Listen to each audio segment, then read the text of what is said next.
What's up, everybody? We're back for another Angle of Pursuit video here on our YouTube page. Make sure you're subscribed and you're getting all of our up-to-date content. With me again, it's Ben Rolfe, and we're going to talk some undervalued running backs. Ben, I know you had two guys that topped your list. Let's start with the running back out there in Baltimore, and tell me why you're so excited about Mr. Terrance West. Well, the excitement really comes just with his kind of ADP right now. They've obviously got Dixon gone to the suspension for this year or injured or however. Dixon is now out for the year.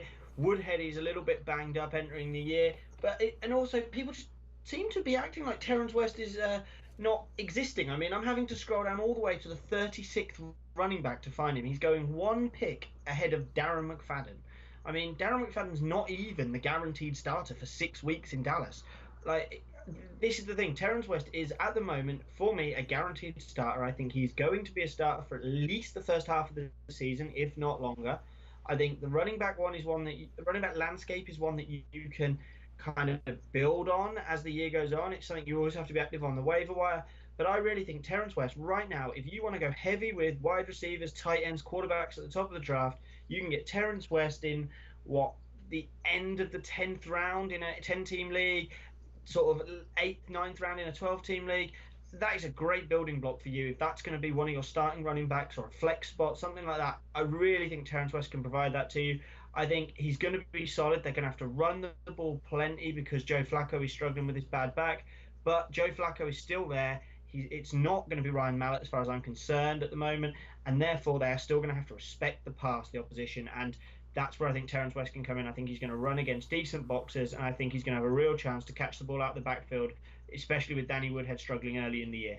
Yeah, I'm with you on West. I think he's a tremendous value. Obviously, the Joe Flacco injury is a concern, but, it sounds like everything's pointing to him being the week one starter. They're not bringing anybody else in, so there's no concern there. And I think the point you made about him being, the guy for at least the first half of the season, obviously I'm a big Danny Woodhead fan, so I think Woodhead will have a piece of this run game, but the fact that you have, Terrance West as your guy, like nobody, you can't plan on having the exact same team for the rest of the season.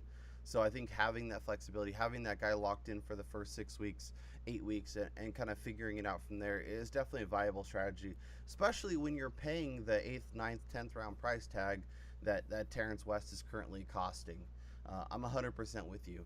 The next guy on our list is Mr. Doug Martin, obviously suspended for the first 3 games.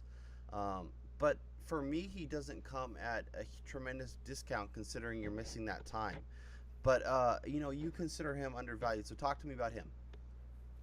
So we're talking about the 26th running back off the board in standard scoring right now. We're talking about a guy who is going to be in an offense we all think is going to be really good. I mean, this is an offense that's going to see plenty of balls going to Mike Evans, plenty to Deshaun Jackson. They're going to spread the ball out. Defenses are going to have to honor the pass, and Doug Martin is going to get to run. Coming in 3 weeks fresh, we've all seen, I know he's not Le'Veon Bell. Please don't think I'm comparing him to Le'Veon Bell. But we have seen what we got from Le'Veon Bell when he has come in fresh after a suspension. I mean, I'm not recommending that people get suspended, but it's not always a bad thing. I'm a huge advocate for drafting Zeke Elliott. If I don't get Zeke, I will be looking at Doug Martin. I'm quite happy to sit him on the bench for 3 weeks and then gobble up Terrance West a couple of rounds later just to be my starter for those first 3 weeks. I think Terrance West will be the starter for the first 3 weeks. I think then Doug Martin can come in for you. If Terrance West then loses spots to Danny Woodhead, you've got a guy who's going to come in. He's going to be the main guy. Come on, Jacquizz Rodgers is not going to be the guy. We already know Sims is not a great runner with the ball, and I don't think the rookie is going to come in and do a huge amount. He's played a huge part in Hard Knocks, but I don't think he's going to be a huge part of that Tampa Bay running back team this year. I think going forward, maybe. But I think Doug Martin, really, they will want to give him an opportunity to show what he's got. He seems to be this kind of reformed character, and I mean, we've seen Doug Martin be successful in the past. Like, he's had 2 1,400-yard seasons. He had 6 touchdowns in 2015, and last year, while he wasn't good, it was his worst year. I think the drugs and all of that played into it. I really do. I think he got himself in a mess. I really think he can bounce back. I think the value is good, considering that you could be talking about starting running back who is capable of having huge games. You're talking about a guy capable of being a top 10 talent in this offense. I really do believe that. Are you targeting Jacquizz Rogers in drafts where you get Doug Martin, and are you comfortable using, two single-digit round picks on that backfield?